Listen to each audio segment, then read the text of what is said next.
আমাদেরকে যখন কবরের মধ্যে রাখা হবে, তখন মুনকার নেকির নামক দুইজন ফেরেশতা আমাদের কবরের মধ্যে আসবে।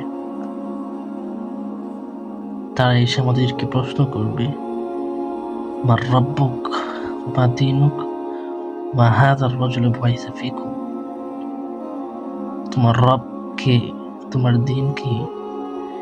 এবং নবী করিম সাল্লাল্লাহু আলাইহি ওয়াসাল্লামের একটা ছবি আকৃতি দেখিয়ে বলবে, ওই ব্যক্তিটি কে? তখন বান্দা যদি মুমিন হয়, তখন সে উত্তর দিবে, রব্বি আল্লাহ, আমার রব আল্লাহ। দিনই আল ইসলাম, আমার দিন ইসলাম। وهذا الرجل نبينا محمد صلى الله عليه وسلم। ওই ব্যক্তিটি আমাদের নবী মুহাম্মদ সাল্লাল্লাহু আলাইহি ওয়াসাল্লাম।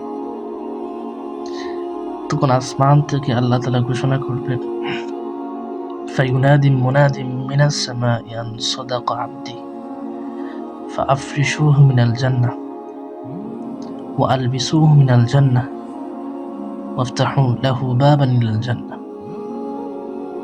অর্থাৎ আমার বান্দা সত্য বলেছে, ফাফরিশুহু মিনাল জান্নাহ, এই জন্য তাকে জান্নাতের পোশাক পরিয়ে দাও। সুবহানাল্লাহ। ওয়া আলবিসুহু মিনাল জান্নাহ, তার জন্য জান্নাতের বিছানা বিছিয়ে দাও। ওয়াফতাহু লাহু বাবান ইলাল জান্নাহ, তার জন্য জান্নাতের দরজা খুলে দাও।